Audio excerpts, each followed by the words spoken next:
educate, empower, enable, impact. Thank you for tuning in to That Will Never Work podcast, where we share inspiring information and personal experiences related to business and the entrepreneurial journey from those who are leaders in their respective field. Now, here's your host, author and business coach, Maurice. I thank you very much for tuning in today. I thank you for tuning in. I have a special guest today. She's part of the tri-state area, if you will. And she is a songwriter, music producer, and an entrepreneur from Western Massachusetts. But, her background, she's actually from, Jersey. I'm from Philly, so she writes songs for film and TV and teach others how to do the same. More than that, her mission is to help aspiring creators escape the burnout that comes from pursuing overcrowded traditional promotional strategies, a process that eats away at our passion and causes that too many talented musicians choose to quit too early. And a lot of times we get burnt out. Trust me, I know I'm a podcaster. My family has been in music, so, trying to keep up with the Joneses is sometimes it can be a little difficult. But I appreciate everyone for listening today. I have Nismah today on the show. Thank you, Nismah, for coming on. Thank you, Maurice. I'm so excited to be here. Sure, no problem. Like I said, you're from the tri-state area. That's even right, though your bio, but one of the things I would like to talk to you about, where you said being burnt out, unlocking your creative potential. Well, what would you suggest to someone that might have roadblocks or, i.e. brain force, if you will, so how would you talk to someone in unlocking their potential? Yeah. So one thing I see the most, and I can only, I speak mostly from the perspective of being in the music industry, because that's where most of my experience has been. But I think it applies across disciplines. The thing that I see that stops people the most is that they try to do everything all the time and forever. And by forever, I mean, as long as they're working towards whatever goals they're working towards. And one thing that I have found that, well, let me just back up really quick. Staying in that process of wearing all the hats all the time nothing will lead to burnout more quickly than that. And I know that there's a time and a place, right? For especially when you're just getting started, you are going to do a lot of that yourself. And it's important because you need to learn how it's done. But there's a pivotal moment, right? And I think this is the difference between people who stay stuck and people who grow. There's a pivotal moment where you need to realize, you know what? This thing is not my strength. I need to outsource it, right? I need to delegate. I need to partner up. I need to give this task, whether it be marketing, accounting, whatever it is, you name it. I need to give this to somebody who's better at it than me, right? And that's hard for a lot of people to do because it's giving up control over that thing, right? It's like, oh, can I trust this person? And then there's the whole aspect of like, can I even afford to do that, right? Can I afford to pay somebody hourly? And there are creative ways to go about actually not paying upfront for any of that work. You just have to kind of think a little outside of the box, and we can talk about that if you want. But anyway, so that's like the long answer to your question is like, you gotta hone in on your strengths, right? Figure out what are you best at, what lights you up the most. Stick to that, and then delegate everything else to people who can do it better than you, and that frees you up to be the leader, be the boss, be the actual, entrepreneur in your organization. So you talk about giving up control, which all of us that's in that space, sometimes we're not comfortable because people are not able to see what we see and feel and, the excitement that we might, get. So how would you suggest for someone to let go of the control? Because sometimes that's very hard. I think a lot of it is in finding the right person. I think it's hard enough to give up control because there's like that trust element, Like, can this person deliver? Do they care as much as I care? Like you were Right. saying, do they have that passion? And that's where I think really spending the time to find the right person comes in really handy, because you don't want to give it to just anyone. You know, you Right. want to make sure that person is aligned on, you know, on your vision, your goals, your mission, your energy, your personality. Like, it has to feel good more than just a business transaction, you know? Right. So, you know, because you have been doing this music thing since how old were you started? Oh, I mean, I was writing songs as young as like 8 or 9. I mean, granted, they were terrible songs, but I got into it professionally as young as 12 or 13. So a while. So you've been doing that for quite a while, as you stated. So how do you, who's been doing this for a long time, you're invested in it, you have an idea of where you would like to go and things like that. So how do you give up control, because you've invested so much? Especially for as much as you have accomplished, how do you allow someone else to take over, if you will? Yeah. Well, it's like I said, I am very selective with the people that I work with now. And I recognize that that's a privilege, right? Especially when you're getting started out. Sometimes you can't be that selective because you just need help, right? Right. And that's totally fine. And there's a time and a place for that. And you'll learn a lot through that. I think you'll learn more who you don't want to work with, right? And there's value in that, right? It's like having roommates. Now you know who you don't want to live with, right? Right.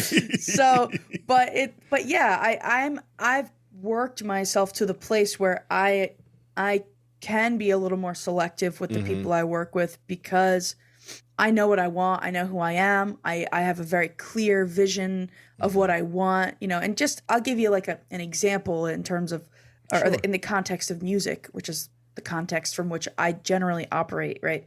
So I'm a vocalist by training or whatever, but there are a lot of songs or projects that I work on where I'm able to recognize that there's a better voice for the song than mine, right? Not that mine is a bad voice, but for the song, you know, there's a better voice that's going to serve that song than my song, or than my voice, excuse me.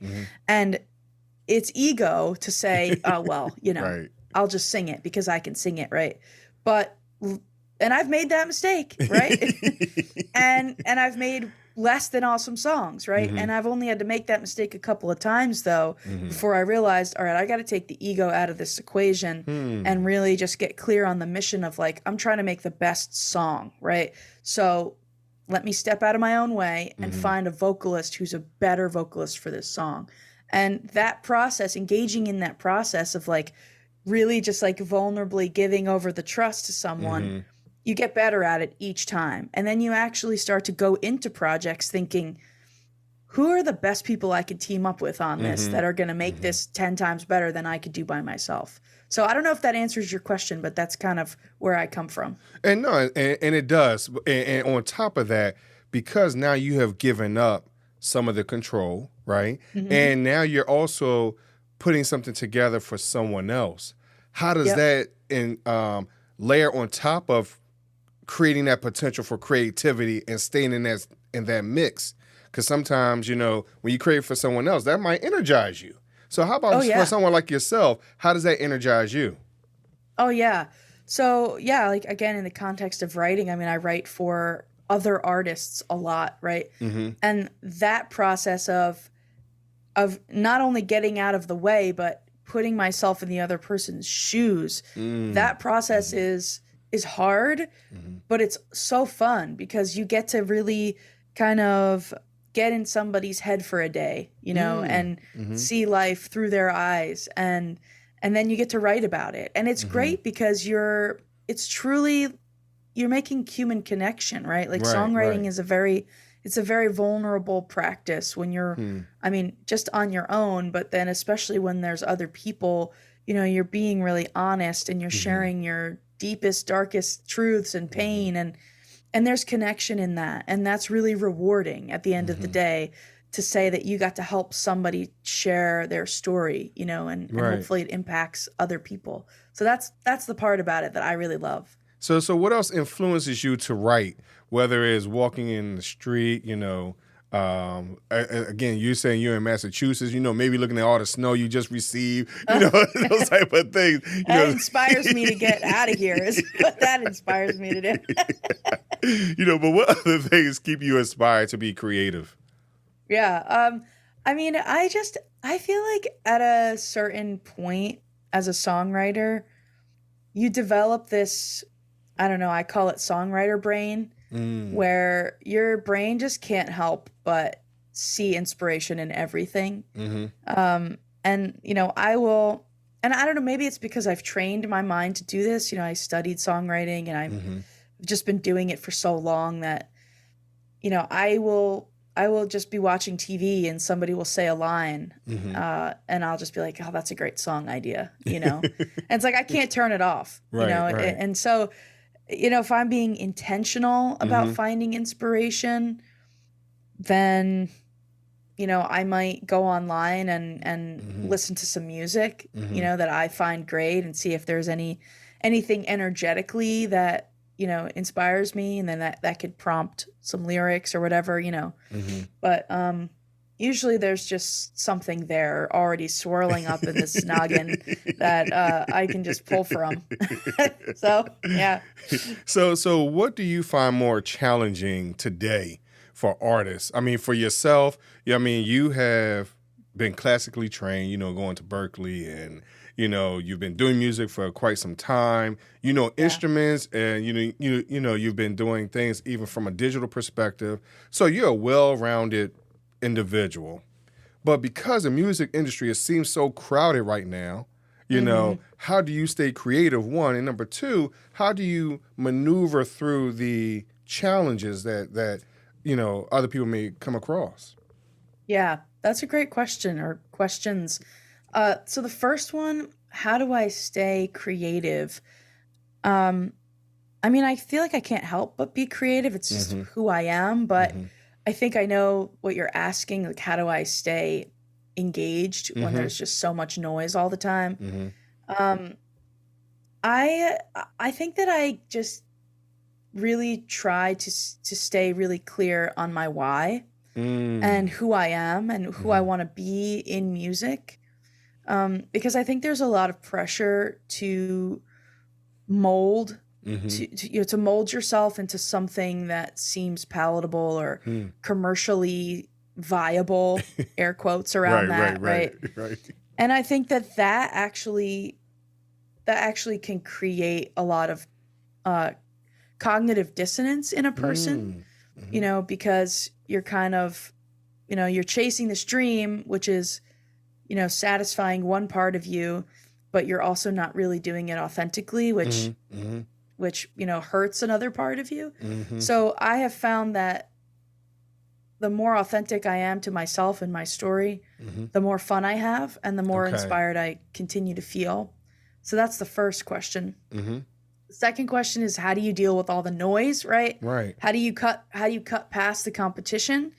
You have to get creative and you have to think really more in terms of business, right?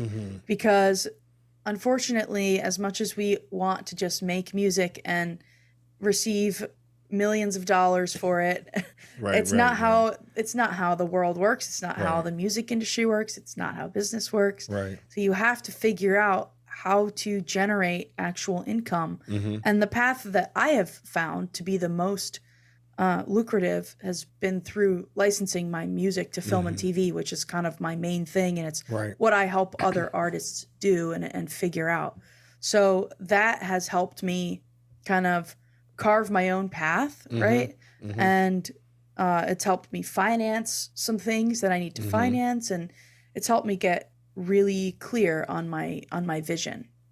So for someone that may not have, and I really have two questions, but I'll start here first. So with you understanding what your passion is, you're trying, you understand your why, And this is, for some people, it could be a pastime that they're just really good at, things like that. But when it's time to really get to the business perspective, it can really shut everything down because you don't know what to do and what to expect. You can get really discouraged, if you will. So how do you work through that part of putting together a business for something that you've been doing for quite some time? Yeah, I mean, it's challenging. It's just challenging being in business, being an entrepreneur. But then when your product is your music, it adds a layer of complication because you feel so close to that product. Again, air quotes. It's not like you have a pizza shop and you're selling pizza. You're not attached to your pizzas. It's just pizza, right? But if you're selling music, it's like a part of you. So I think that adds a layer of hesitation and complication for most musicians because they really do feel like this. Like I feel like there's this feeling of selling out. If you try to go too much into the business side of things, because it's like, oh well, I'm not honoring my art. And I get that, but again, I mean, it's either you're gonna figure it out financially and business wise, or you're not. Right. There's no in between. So at some point you have to kind of just realize that if I'm going to do this and I'm going to do it professionally, or at least make some money, I've got to really sit down and get my ducks in a row. Right. So it's just really that mindset shift of like, I'm a business person, and this is my life now. Right. So and just kind of like coming to terms with that every day. So what made you decide to license your work versus just straight out selling it or whatever it might be? What made you go that route? Well, it's funny because it kind of happened on accident. I was a kid actually when I got my first music licensing deal, and I was at this local. They had like a singer-songwriter convention thing in my town, and I went up on stage and they were doing like a little talent show, and I played my song, and then after, a man approached me and he said, he was a publisher, and he said that he thought my song would work really well in TV. And I was like, okay, great. Tell me more. I was like 13, 14. I had no idea what left, barely left from right. I was like, sure, let's do it. And so he ended up getting my song published with his publishing company. And then it went on to land a lot of placements on different TV shows and movies and ads. And so, yeah, it was kind of a happy accident. But that's where I kind of got my foot in the door. But after that point, I kind of forgot about it. Not forgot about it, but, I was a kid. I had to finish high school, right? So I ended up kind of taking a detour from that and then found it again right when I was finishing up college. That was about 7 years ago now. And so I've kind of got back on the train and was going full speed ahead ever since. So we're, with us talking about licensing, you're doing sync licensing, right? Or synchronization, if you will, exactly.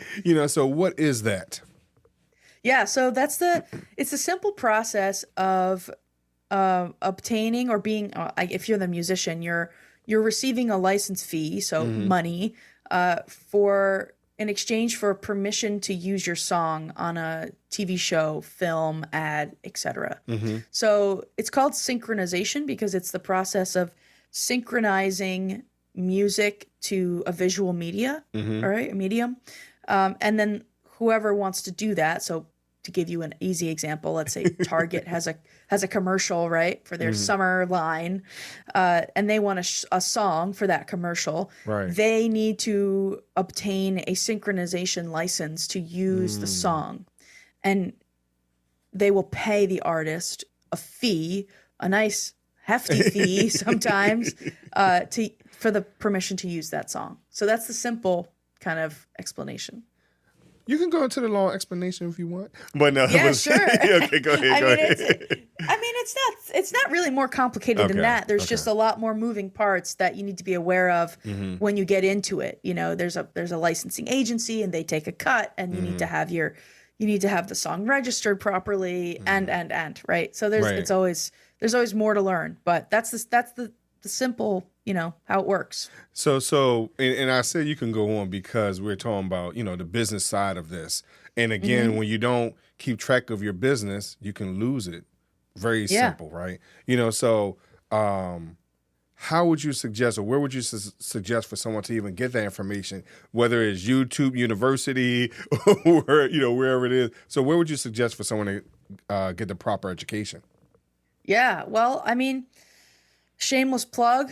I help with that. If you're looking for a mentorship style help, then you could talk to me. But if you're looking to kind of DIY it, which is what I did for many years, you can go to YouTube and just look up, music licensing, sync licensing, how to get my music in film and TV. You could probably get most of the information you need to know in about an hour's worth of videos, right? And then from there, I would say if you have a Facebook account, go to Facebook and search for sync licensing groups. There's about 1 million of them, free, and they're just networking groups. And you just go in there, you meet some people, you share your music, get some feedback, and that's kind of the slow way to do it, right? So that's what I recommend, and I recommend people if they. I actually, I offer a free call, where I tell you basically how close your music is to being ready for sync licensing or ready for film and TV. And we just listen to 1 or 2 of your songs, and I'll tell you kind of where you need to go, what your next step is. So those are some easy, quick starts for someone who might want to learn more. And so here's the thing. We're not going to say, hey, just shameless plug, right? We're going to ask directly, Nismah, can you share how the people can get in touch with you directly? Yeah, absolutely. So directly you can go to my website, nismahosman.com /about or /call if you want to go that direct call. And then just book a free call with me, no obligation. I'm not going to sell you on anything. Just going to see if I can help you and if we're aligned in our visions and goals, and we'll just chat and go from there. Cool. Nismah, thank you very much for coming on today. Yeah, thank you, Maurice. It was fun. I appreciate it. And you know what, but Nismah, before I let you go, I asked this one question of all my guests, my would you rather question.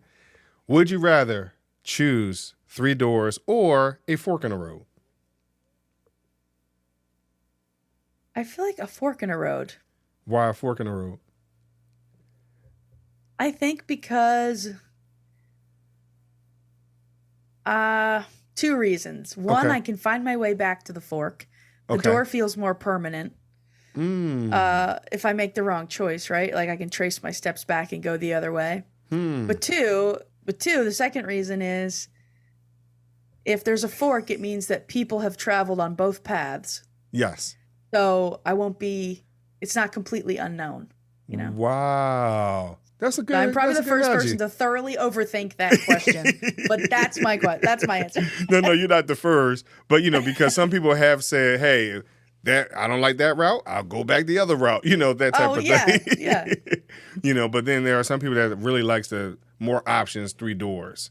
But, I've never said a parameter. It's just a general question. I just want, we would like the people to hear where you think. Yeah, for sure. So, but Nismah, thank you very much for coming on today. Thank you. And thanks for listening to That Will Never Work podcast.